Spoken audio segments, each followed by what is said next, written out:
النووي رحمه الله تعالى يقول في رياض-us-Saliheen في باب التنافس في أمور الآخرة والاستكثار مما يتبرك به. Chapter competition in matters of the hereafter. والاستكثار مما يتبرك به, and then try as much as possible to gain more with that which has a lot of blessings in it. قال الله تبارك وتعالى وفي ذلك فليتنافس المتنافسون. Let all those strive who want to strive, means to the obedience of Allah subhanahu wa ta'ala. Another actual translation, let those who vie, means in this kind of matters, should seek the competition and to vie for. في ذلك فليتنافس المتنافسون. The ayah in Surah Al-Mutaffifin before that speaks about Al-Abrar. Al-Abrar, the inhabitants of Al-Jannah, and their qualities and what they're going to get. And they will get also sharab, ختامه مسك, وفي ذلك فليتنافس المتنافسون. All these kind of good things of Al-Jannah and the Akhirah. Then Allah subhanahu wa ta'ala says, those who would like to compete, if you would like to compete in anything, you should compete for something like this. That is worth the competition. But the dunya, zahir, it's perishing, it's not going to stay. So at last, to compete for the dunya, it's a losing competition, losing race. But the akhirah, that is definitely the lucrative one. قال وعن سهل بن سعد رضي الله عنه أن رسول الله صلى الله عليه وسلم أتي بشراب فشرب منه. Sahl ibn Sa'd said, one day the Prophet صلى الله عليه وسلم was in a gathering, so he was given a drink, whether it was milk or something else, so he was given something to drink. So he took his share from it صلى الله عليه وسلم first, and then when he was done, وعن يمينه غلام, on his right side there was a young boy, and on his left side there were the elders, the older ones, and on the right side there was just that young boy. فقال للغلام, so the Prophet ﷺ, he knew that after you finish, priority is for the person who is on your right side, right? So you give to the right. It will go around all the way to the left. But on the right side there's the young boy, on the left side there are the older ones. So now priority is kinda, it's conflict right now between the age of those on the left side, but the priority those on the right side. So the Prophet ﷺ, knowing that it's the right side that has the priority, but he still want to, give it to the elders. So he took permission from the kid. Imagine the Messenger of Allah ﷺ, he's taking permission from a child. Allahu Akbar. Look at the adab of Rasulullah ﷺ, his akhlaq and his manners. He didn't say this is a kid, who cares? In the masjid over here, when you see some kids, you might just go and shoo them away. Just go from here, go somewhere else, go play somewhere else. Subhanallah. Rasulullah, if that was their right, he would seek permission from them. So he sought permission from that kid. He says, أَتَأْذَنْ لِي أَنْ أُعْطِيَ هَؤُلَاءِ. He says, do you mind? Means, do you give me the permission to give those people first? فَقَالَ الْغُلَامُ, if you were in the position of that kid, what would you say? You would say, Ya Rasulullah, you are the messenger of Allah. Bismillah, go for it. And you would look at them and say, these are older people, so they deserve it. Go ahead, give it to them. However, this kid has a different thing in his mind. Even though he was a child, subhanAllah, but he knew. فَقَالَ الْغُلَامُ لَا وَاللَّهِ يَا رَسُولَ اللَّهِ لَا أُوثِرُ بِنَصِيبِي مِنْكَ أَحَدًا. He said, Ya Rasulullah, I would certainly not give preference to anyone in anything that might come to me from you. So you got it first. It has all the blessings now. I'm going to take it first. And then you can give it to them. So Rasulullah sallallahu alaihi wasallam, فقال خذ, here you go. فتله رسول الله صلى الله عليه وسلم في يده. So basically he was so happy with the statement, how persistent he was. He said, here you go. So basically you deserve it. Go ahead, Bismillah. So the kid has his share, radiallahu ta'ala. So what we learn from this is that when it comes to the khairat, there is no such thing as giving preference to other people.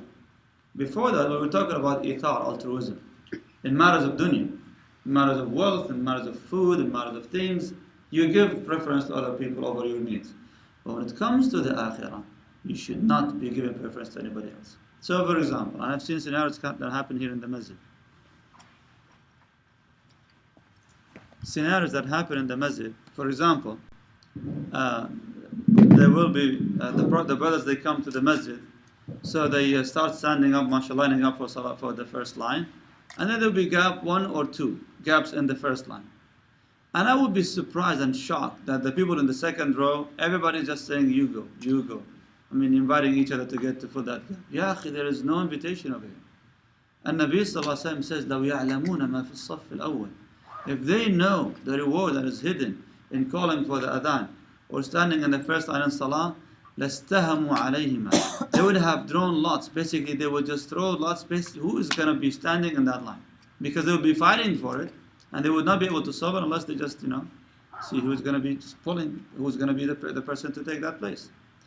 So something like salat, like the masjid, for example. Another thing that happens a lot actually, some people they consider that's courtesy, but it's good inshallah ta'ala, is when you enter the masjid. When you enter the masjid, you should try your best to enter before everybody else. I know you're going to be holding the door for everybody to come in. But how about you open the door, but first of all you get in and you keep holding the door from inside. So that you will count to be before 10 people that might come after you. Instead of holding the door for them, everybody's coming in before you. You come first and then hold the door for them. This is for the masjid only. If you go to the mall, if you go somewhere else, yeah, sure. Open the door for the people, let them come in. But when it comes to the khairat, you should do your best, not let anyone compete with you, basically to surpass you. When it comes to giving charity, if you can be the person who gives the highest bit, go for it. Don't let anybody surpass you in giving the khair and doing the good deeds. Staying in the masjid. If you can be the last person to leave, bismillah. So when it comes to doing good, try your best always to compete for that, and try to al-istiqtar, means to do as much as possible to gain and collect as much as possible from the reward for that. Now the last thing about this hadith is that this young boy, can you guess who could that boy be? Abdullah ibn Abbas. It was Abdullah ibn Abbas radiallahu ta'ala. No wonder this young man, he became the great alim of Islam. Because of his, mashallah, and his dedication, his devotion, and the blessings he was receiving from the Prophet sallallahu alaihi wasallam. Wallahu ta'ala. Any questions, Imam? Yes. So you took mashallah khair to ask the first question. Here we go. What's so special about the first one? Where does the extra rewards come from attending the first one? الصف الأول. النبي صلى الله عليه وسلم قال إن الله ملائكته يصلون على الذين يصلون في الصف الأول وعلى ما يمن الصفوف. That Allah subhanahu wa ta'ala's messenger sending salawat and blessings on those who are in the first line and on the right side of these lines. That's the first thing. Second, usually always, those who come first, they deserve the reward first. وَالسَّابِقُونَ السَّابِقُونَ Allah subhanahu wa ta'ala says, those who come first, always. So that we always think of first, those who come early, they deserve the most of the reward. So therefore, the first line deserves that. The other thing is that when you're in the first line, chances for distraction will be less. Because you're not in the back line. Right now, when you see all these different colors, some people coming up and down and so forth, so it might be distraction. But you're completely clear and you're closer to the imam. I remember in school, the good kids, they would compete to be in the first lines, right? And the slackers, where do they go? In the back rows of the class, so that they don't get bothered by the teacher. So when you come first, you show also to Allah subhanahu wa ta'ala that you would love to be as close as possible versus being in the last lines. Specifically for Jummah. Jummah, most people, they come, mashallah, early. They do come early, tabarak ar-Rahman. But where do they go? On the wall. They line up with the wall. MashaAllah. Good for them. Good for them and good for the wall.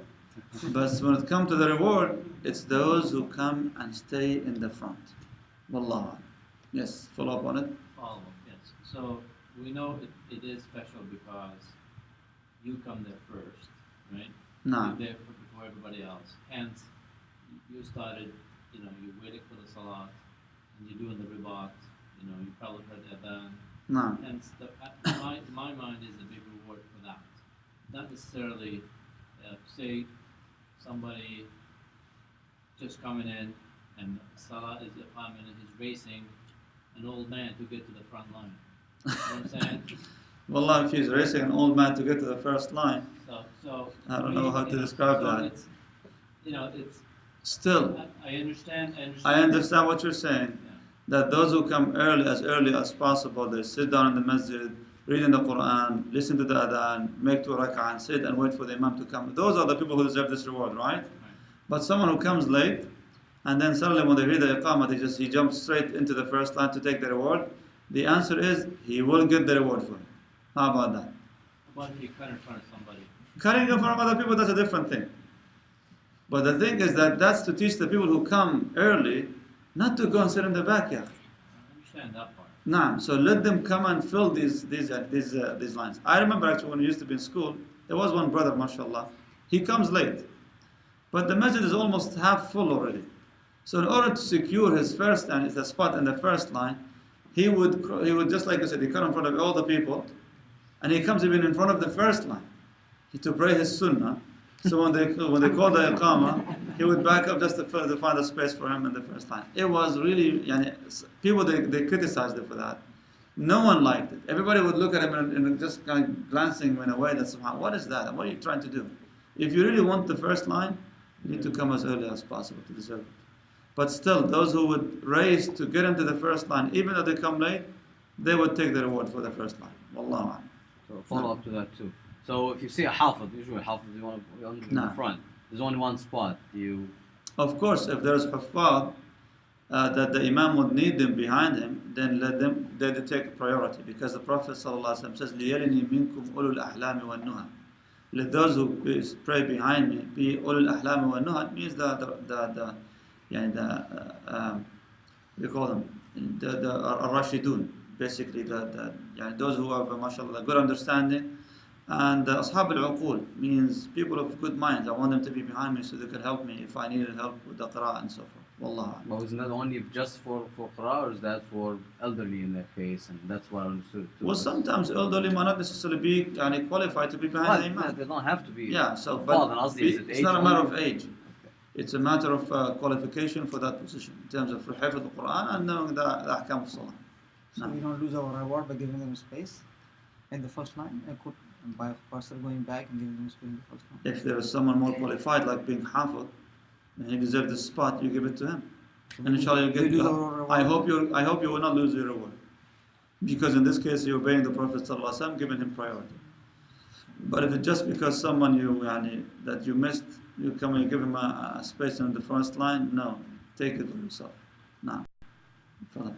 Off the subject, in Ramadan, the ayah that says, المريض على سفر. نعم. نحن نعلم أن الله سبحانه وتعالى يحب أن يشرك رخصه. نعم. فهل المسافر إذا كان هلا السفر a lot easier, there is no hardship as it used to be before. they can fast it's okay عادي ولا لازم يفطر ويحاول make it up and everything? The question is, can you fast while traveling? Is that what you're saying? Allah subhanahu wa ta'ala says in the Quran, فَإِن كُنْتُم مَرْضَى أَوْ عَلَى سَفَرٍ فَعِدَّةٌ مِنْ أَيَّامٍ أُخَرَ. Basically, if you'll be traveling or sick, you can make up these days after the month of Ramadan. But there is no obligation on you to break your fast. That doesn't say that you need to break your fast. It depends on how sick you are, and it depends on your ability to fast during the month of Ramadan. However, what is what we call a sabab, which means the effective cause, the reason that allows you to break your fast during the month of Ramadan? It's not the hardship, it's not the length of the journey, it's not the trip and so forth. It is the actual safar. If wherever you're going qualifies to be safar, regardless how you're traveling, whether you're flying, whether you're riding a car or a bus or a train, it doesn't matter. If it's called safar, it is qualifies you to break your fast.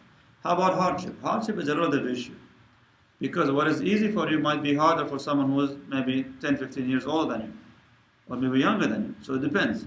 So that's why we don't measure these rules by these fluctuating asbab or reasons. So we say safar is the one that qualifies you. Can you fast while traveling? Yes, you can. The Prophet ﷺ, he did that. And they said that the one day when they were traveling with the Prophet ﷺ, and it was a very hot day, said that no one was fasting except for two, Rasulullah ﷺ and Abdullah bin Rawaha. And the Sahaba used to say, كنا نسافر مع رسول الله صلى الله عليه وسلم. We used to travel all the time. فمنا الصائم ومنا المفطر. Some of us will be fasting, some of us will not be fasting. وَلَمْ يَعِبْ مِنْ هَذَا عَلَى ذَاكَ. And no one will be criticizing the other. No one say, why aren't you fasting? Others say, why are you breaking your fast? So whoever wants to do that, that's fine. Generally speaking, the Prophet ﷺ says, لَيْسَ مِنَ الْبِرِّ الصِّيَامُ بِالسَّفَرِ. It's not good to fast while traveling, in general. Meaning, if you think that's going to be hard, don't even try. Wallah. Yes. Forgot your question. Yeah, on the previous subject, isn't there something where people who come late and they cross over going to the That's for Jummah. Right. That's for And they Jummah. do cross and on Yeah, you top should of not the be shoulder. crossing over the shoulders and the necks of other people. The Prophet ﷺ, one time he saw a man coming late for Jummah, and he was trying to take a spot in the front. Now that's provided that the front line's already full. It's not like in our time, just like we said, most people will be filling the back rows before the front row. That's why people who come late, they can go through to get spots in the front. But if the front line's already full, you cannot just go through so that you secure a spot in the front. When the Prophet saw this man coming in and he's just jumping over other people's shoulders, he said, "Ijlis faqad adait." Sit down, you're hurting people. Just sit down. So the man just sat down. Wallah. But if you see an opening, But if that's there's the room second somewhere row, in the front, yeah. for example, second, third row, but people not filling it up because they want to leave early, you are allowed, but don't raise your foot over their shoulders. Yeah, Try your it's best just to, let go through in between. Nah. But for Jummah, if you come and you see the first row completely filled, Mhm. does it matter in terms of reward if you sit on the fourth row versus on the near the wall? In terms of what reward? We're talking about Jummah? Yeah, any reward. La, Jummah, the Prophet ﷺ says the reward that you get, which is like sacrificing a camel, a cow, a sheep, and so on, it's when you come in, when you enter the masjid.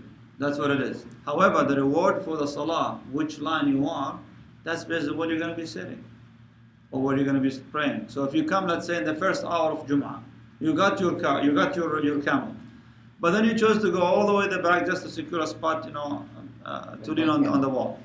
So when they call the iqamah, there is no way you can go from there all the way to the first line. Yeah, but does it matter It would matter definitely. Fourth versus in the last one. Of course it would matter.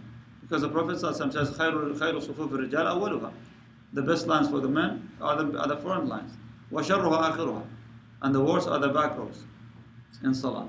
And it's the reverse for the women. Wallah. Second is better than third, and so forth. Of course. closer to the Imam. Of course. However, there is no better than the Imam position. It's an authority and amana, wallah. It's a huge responsibility. You guys have no idea how difficult that is. Wallah. We'll pray next to Something you. about reverse. You said something about reverse. For the women, the back lines are rows, but it's better for them than the first rows. والله سبحانك اللهم وبحمدك اشهد ان لا اله الا انت استغفرك واتوب اليك. قفلت علينا بسرعه يلا صح انا الله اعلم مش فاكر مش ده